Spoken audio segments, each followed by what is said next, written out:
नमस्कार, मैं हूं आपके साथ कनिका अरोड़ा और आप देख रहे हैं सुदर्शन न्यूज बुलेटिन की शुरुआत करते हैं इस वक्त की बड़ी खबरों के साथ। सबसे पहले बात करेंगे उत्तराखंड की। उत्तराखंड में धामी सरकार का बड़ा आदेश। आपको बता दें कि राज्य कर्मचारी आरएसएस कार्यक्रमों में हो सकेंगे शामिल। ये बड़ी जानकारी आपको दे रहे हैं। केंद्र के आदेश के बाद मुख्यमंत्री पुष्कर सिंह धामी ने यह आदेश जारी किया। आरएसएस शाखा में जा सकेंगे उत्तराखंड के राज्य कर्मचारी।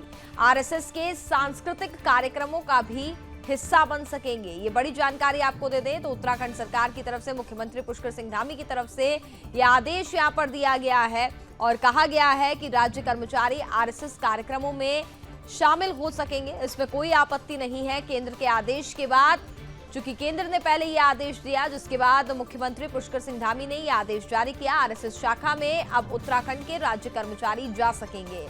आरएसएस के सांस्कृतिक कार्यक्रमों का भी वो हिस्सा बन सकेंगे।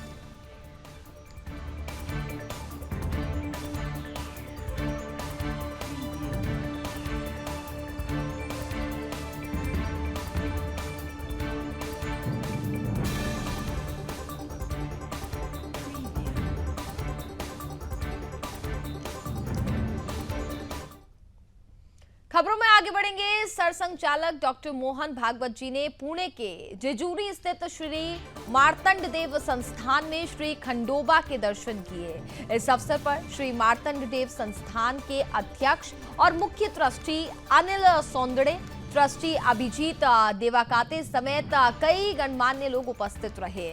देव संस्थान और जेजूरी गांव वासियों की ओर से सरसंघचालक मोहन भागवत जी को सम्मान पत्र प्रदान किया गया। वहीं मंगेश घोड़े ने भागवत जी को श्री खंडे राय की पगड़ी, कंबल और भारत माता की तस्वीर देकर सरसंघचालक मोहन भागवत जी का स्वागत किया, जबकि अनिल सोरदंडे ने प्रस्तावना की और इसके साथ ही पोपट खोमड़े ने सम्मान पत्र का पठन किया। सरसंघचालक मोहन भागवत जी ने इस अवसर पर भगवान का भंडारा किया और साथ ही भगवान के खंडा तलवार की कसरत देखी। मुख्य ट्रस्टी सौंदड़े ने इस अवसर पर जानकारी दी कि गढ़ पर आगामी समय में नया भक्त निवास बनाया जाएगा और साथ ही गुरुकुल पद्धति की शिक्षा भी उपलब्ध कराई जाएगी। सरसंघचालक मोहन भागवत जी ने कहा कि जो ऊपर आना चाहते हैं उन्हें अपनी एड़ियां थोड़ी ऊपर उठानी चाहिए, तभी समानता और समरसता का परिचय दिया जाएगा। हमारा धर्म भौतिक जगत की महिमा के साथ साथ आध्यात्मिकता का में निपुणता की बात करता है। आपको बता दें कि महाराष्ट्र और कर्नाटक राज्य में खंडोबा देव के 12 प्रमुख स्थान हैं।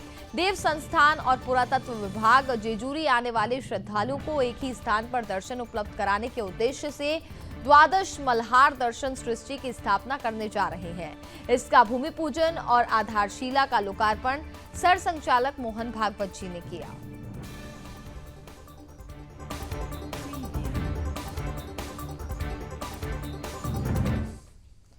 खबरों में आगे बढ़ेंगे। आपको बता दें कि 2 दिन के जम्मू कश्मीर के दौरे पर रहेंगे केंद्रीय गृह मंत्री अमित शाह। जम्मू में बीजेपी का घोषणा पत्र भी जारी करेंगे। आपको बता दें कि बीजेपी और आरएसएस नेताओं के साथ बैठक करने वाले अमित शाह घाटी का दौरा भी कर सकते हैं। अमित शाह तो बड़ी जानकारी हम आपको दे रहे हैं। केंद्रीय गृह मंत्री अमित शाह आज से 2 दिवसीय जम्मू कश्मीर दौरे पर हैं। इस दौरान वे भारतीय जनता पार्टी के चुनावी अभियान की शुरुआत करेंगे और इस पार्टी का घोषणा पत्र भी जारी करेंगे।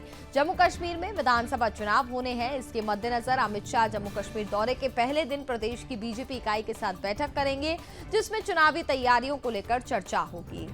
वहीं दूसरे दिन वह बीजेपी नेताओं के साथ व्यापक चर्चा करेंगे और रणनीति तैयार करेंगे। जम्मू के अनुथम होटल में एक कार्यक्रम के दौरान शाह घोषणा पत्र को सार्वजनिक करेंगे। इसमें जम्मू कश्मीर को लेकर कई बड़े ऐलान हो सकते हैं। इसके बाद वह जम्मू कश्मीर बीजेपी और आरएसएस नेताओं के साथ महत्वपूर्ण बैठकें करेंगे। शनिवार को अमित शाह जम्मू के पलोरा में एक चुनावी जनसभा को भी संबोधित करेंगे।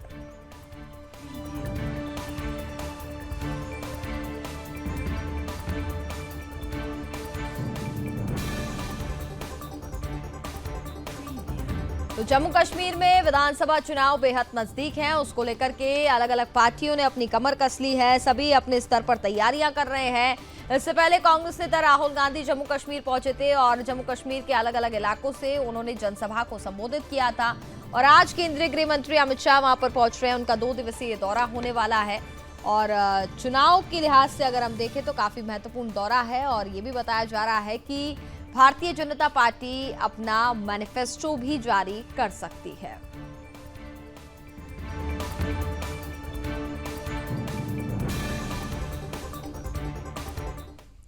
खबरों में आगे बढ़ेंगे। अब चलेंगे हरियाणा की तरफ, जहां रोहतक में बीजेपी पदाधिकारियों की अहम बैठक हुई। आपको बता दें कि सीएम नायब सिंह सैनी बैठक में शामिल होंगे। प्रदेश प्रभारी सतीश पुनिया भी बैठक में मौजूद रहने वाले हैं। संगठन महामंत्री फरदिंदनाथ भी इसमें शामिल होंगे। ये बड़ी जानकारी आपको दे रहे हैं। जो आपको बता दें कि इसमें संगठन महामंत्री फरदिंदनाथ भी इसमें शामिल होंगे और साथ ही मुख्यमंत्री नायब सिंह सैनी भी इस दौरान इसमें शामिल होने वाले हैं। रोहतक में ये बीजेपी पदाधिकारियों की अहम बैठक होने वाली है और प्रदेश प्रभारी सतीश पुनिया भी इस दौरान मौजूद रहेंगे। तो चुनाव के लिहाज से अगर हम देखें, चूंकि हरियाणा में भी विधानसभा चुनाव होने हैं, एक ही फेज में 5 अक्टूबर को हरियाणा में विधानसभा चुनाव होने हैं। उससे पहले विशेष तैयारियां यहां पर भारतीय जनता पार्टी की तरफ से की जा रही है। ये महत्वपूर्ण बैठक होने वाली है जिसमें मुख्यमंत्री नायब सिंह सैनी भी मौजूद रहेंगे।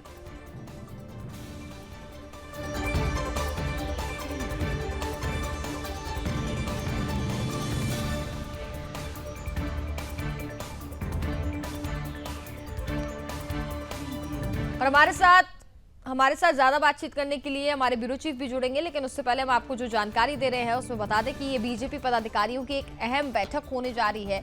चुनाव के लिहाज से अगर हम बात करें तो तमाम विषय, तमाम मुद्दों पर, हरियाणा के क्या मुद्दे हैं, इनको लेकर के भी चर्चा हो सकती है। आगे की स्ट्रैटेजी, रणनीति क्या रहेगी, इस पर भी चिंतन मंथन किया जा सकता है। और साथ ही आपको ये भी बता दें कि अभी भी कुछ कैंडिडेट्स, लगभग अगर हम बात करें तो 24 कैंडिडेट्स ऐसे हैं जिसको लेकर के बीजेपी को अपनी लिस्ट भी जारी करनी है।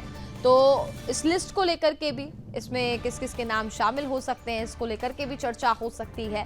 तो सीएम नायब सिंह सैनी भी बैठक में शामिल रहेंगे। प्रदेश प्रभारी सतीश पुनिया भी इस दौरान मौजूद रहेंगे। संगठन महामंत्री फरदिंदनाथ भी इसमें शामिल होंगे।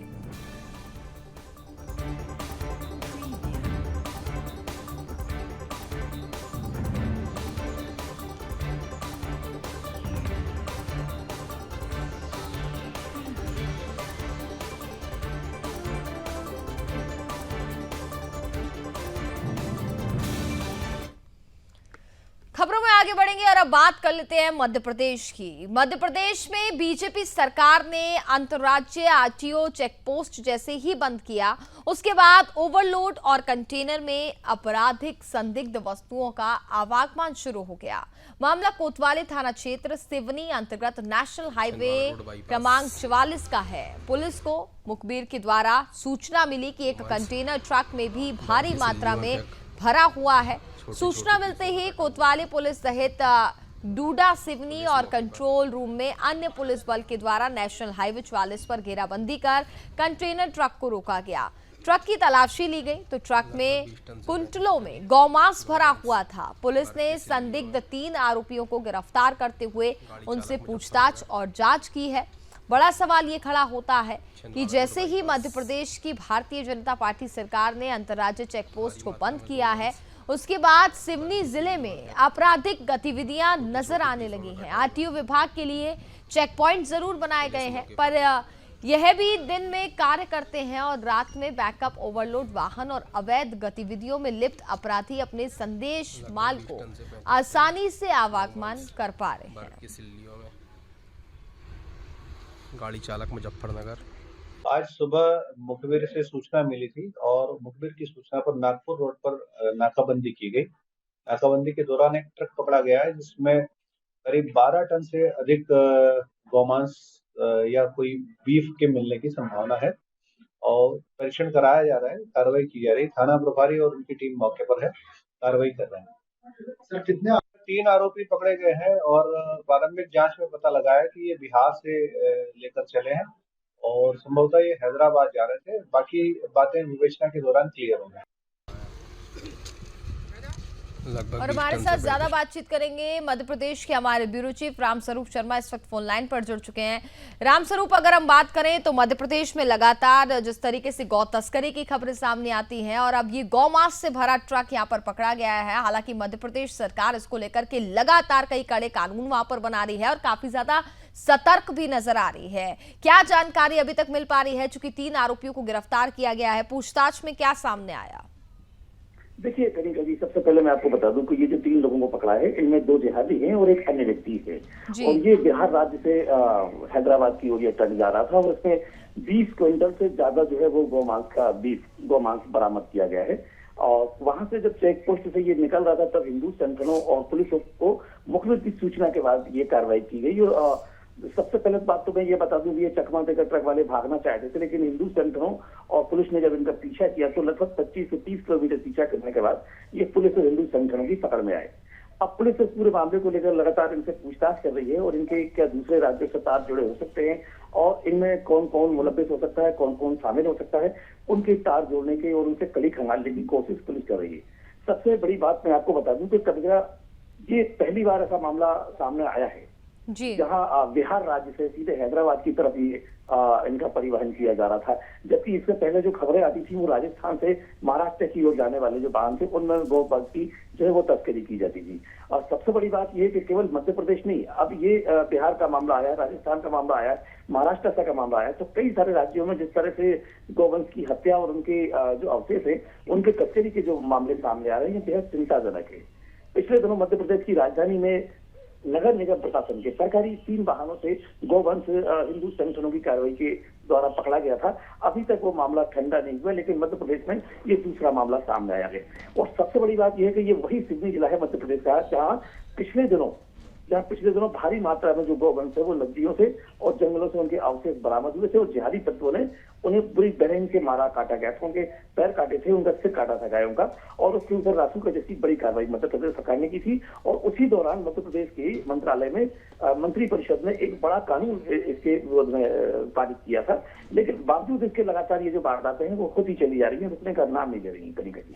चलिए, बिल्कुल आप नजर बनाए रखिएगा, आगे भी आपसे अपडेट लेते रहेंगे। फिलहाल बहुत बहुत धन्यवाद आपका तमाम जानकारी हम तक पहुंचाने के लिए। तो मध्य प्रदेश के सिवनी से ये मामला सामने आया है जहां पुलिस ने NH-44 में गौमांस से भरा एक ट्रक पकड़ा जिसमें भारी मात्रा में गौमांस बरामद किया गया। हालांकि 3 संदिग्ध आरोपियों को भी गिरफ्तार कर लिया गया है। पूछताछ और जांच पड़ताल में फिलहाल प्रशासन जुटा हुआ है, पूछताछ की जा रही है और उसके बाद ही कुछ खुलासा हो पाएगा कि आखिरकार इतनी भारी तादाद में गौमांस कहां से आया और गौमांस को कहां ले जाया जा रहा था।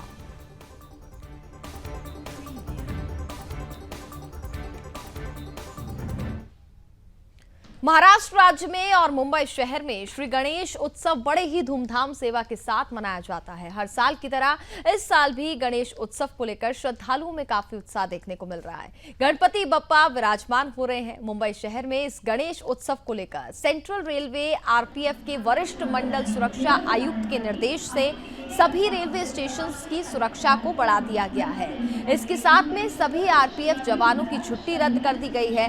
सभी जवानों को 8 घंटे के बजाय 12 घंटे ड्यूटी पर तैनात किया गया है। वहीं 250 जवानों को अतिरिक्त तैनात किया गया। इस बार गणपति महापर्व 7 सितंबर से 17 सितंबर तक मनाया जाएगा, जिसमें कहीं 1.5 दिन तो कहीं 5 दिन तो कहीं 7 दिन का विशेष महत्व है। रेलवे प्रशासन RPF के जवानों को गणेश भक्तों की सुरक्षा के लिए तैनात किए गए हैं। इस सुरक्षा व्यवस्था को लेकर सेंट्रल रेलवे के RPF आयुक्त ऋषि कुमार शुक्ला ने क्या कहा, जरा सुनते हैं।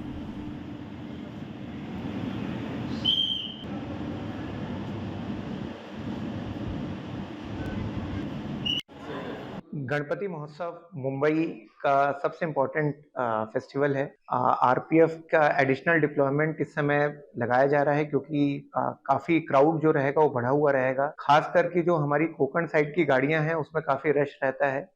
हमने CST स्टेशन, LTT स्टेशन, दीवा, थाने और पनवेल, रोहा जैसे जो स्टेशन हैं हमारे, जहाँ पे नॉर्मल के कंपैरिजन में ज़्यादा लोग आने वाले हैं, वहाँ पे एक्स्ट्रा डिप्लॉयमेंट लगाया है। करीबन पूरे डिवीजन में 250 के करीब एक्स्ट्रा डिप्लॉयमेंट हमारे द्वारा लगाया गया है। ठीक हमने जीआरपी के साथ कोऑर्डिनेट भी किया, जिसके करके उन्होंने भी काफ़ी डिप्लॉयमेंट किया है और आरपीएफ जीआरपी मिलके साथ में इस पूरे बंदोबस्त को देख रहे हैं।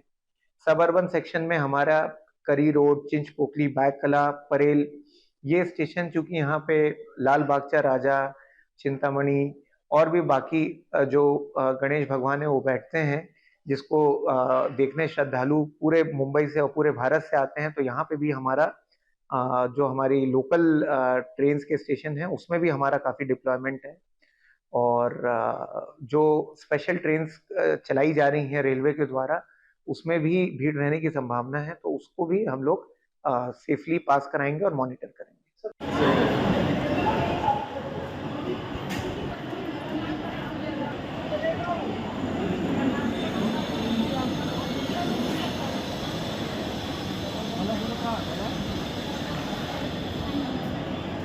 हार्दिक स्वागत आहे. विलंब टाळण्यासाठी आपली तिकिटे अथवा पासेस तपासणीसाठी तयार ठेवावी. मध्य रेल्वे मार्गे Mumbai Chhatrapati Shivaji Maharaj terminus station Mumbai Chhatrapati Shivaji Maharaj terminus station हृदय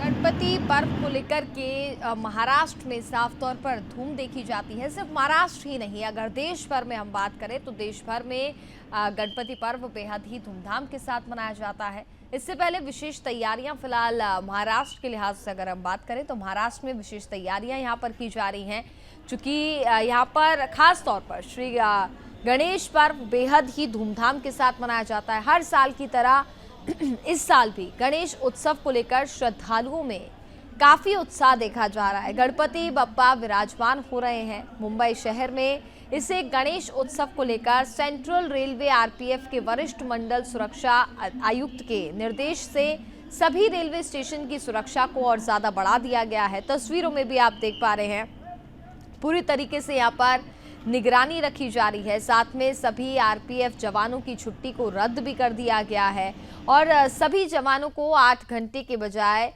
12 घंटे ड्यूटी पर तैनात किया गया है। तो देखिए तस्वीर, पूरी तैयारियां फिलहाल हो चुकी हैं। गणपति बप्पा का पर्व बेहद ही धूमधाम के साथ मनाने को लेकर के देश भर में तैयारियां जोरों शोरों पर हैं। खबरों में आगे बढ़ेंगे। देश के पूर्व राष्ट्रपति डॉक्टर सर्वपल्ली राधाकृष्णन के जन्म दिवस और साथ ही शिक्षक दिवस के अवसर पर पूरे प्रदेश में विद्यालयों और शिक्षण संस्थानों में कई कार्यक्रम आयोजित किए गए और शिक्षाविद दार्शनिक डॉक्टर राधाकृष्णन को याद करते हुए उन्हें नमन किया गया। इस अवसर पर पटना स्थित श्री कृष्ण मेमोरियल हॉल में राजकीय समारोह का आयोजन किया गया, जिसमें बिहार के शिक्षा मंत्री सुनील कुमार, शिक्षा विभाग के सचिव डॉक्टर एस सिद्धार्थ सहित विभाग के कई अधिकारी भी मौजूद रहे। इस मौके पर पूरे प्रदेश के 41 शिक्षकों को शिक्षा के क्षेत्र में महत्वपूर्ण योगदान के लिए पुरस्कृत किया गया। सरकार द्वारा सम्मानित शिक्षकों ने पुरस्कृत किए जाने पर जहां सरकार और शिक्षा विभाग की सराहना की, तो ये भी कहा कि पुरस्कार मिलने के बाद इनकी जिम्मेदारी और भी ज्यादा बढ़ गई है। छात्रों को और भी बेहतर शिक्षा देने के प्रति अपनी प्रतिबद्धता दोहराई। शिक्षक दिवस पर आयोजित कार्यक्रम के दौरान पटना के कई विद्यालयों के बच्चों ने रंगारंग सांस्कृतिक कार्यक्रम भी प्रस्तुत किए। आज के दिन राजकीय शिक्षक सम्मान मुझे प्राप्त हुआ है और मैंने विद्यालय में बहुत सारी नई गतिविधि का बच्चों के बीच साझा किया। बच्चे इससे ज़्यादा जागरूक हुए और विद्यालय में 100% उनमें बढ़ोतरी हुई है पढ़ाई की और नए नए तरीके से मैं बच्चों को पढ़ाता हूं और साथ ही साथ अनुशासन में रखना बच्चों का मेरा प्रथम कर्तव्य होता है और विद्यालय की विधि व्यवस्था में बहुत अच्छे ढंग से रखता हूं। बहुत अच्छा लग रहा है। विगत 17 वर्षों से मैं इस जॉब में हूं और आज मुझे सरकार की तरफ से, राज्य सरकार की तरफ से सम्मानित किया जा रहा है और मैं अपने जिला स्तर पर चिल्ड्रन साइंस कांग्रेस का जिला समन्वयक भी हूँ और मैथमेटिकल सोसाइटी का संयोजक हूँ। विज्ञान और गणित के क्षेत्र में बहुत सारे मेरे द्वारा बच्चों को जिला स्तर से राज्य और राज्य से राष्ट्रीय स्तर तक मेरे सानिध्य में बच्चे गए हैं। मैं जो बच्चों को पहले जो सेवा दिया, जो बच्चों को आगे बढ़ाया, आज लगा हुआ काम मेरा व्यर्थ नहीं गया, क्योंकि सरकार की नज़र मेरी तरफ आई और हमें पुरस्कृत किया गया। छात्रों को संदेश देना चाहूँगी कि उनको मैं प्रेरित करती रहूं, बार बार करने से ही जिस तरह एक रस्सी एक पत्थर को काट सकती है, जैसे करत करत अभ्यास में जड़मति होत सुजान, रसरी आवत जात पे सिल पे पड़त निशान, वैसे ही हम लोग थकने वाले नहीं हैं। जैसे चींटियाँ दाना चुनने के लिए ऊपर चढ़ती है, नीचे गिरती है, चढ़ना उतरना गिरना उनका काम है और सफल होके ही वो मानती है, वैसे ही हम लोग भी ठान चुके हैं कि जो एफलेन हमारा निपुण मिशन है उसको हम सफल करके ही दम लेंगे। और इसी के साथ फिलहाल इस बुलेटिन में बस इतना ही। आप देखते रहिए सुदर्शन न्यूज। नमस्कार।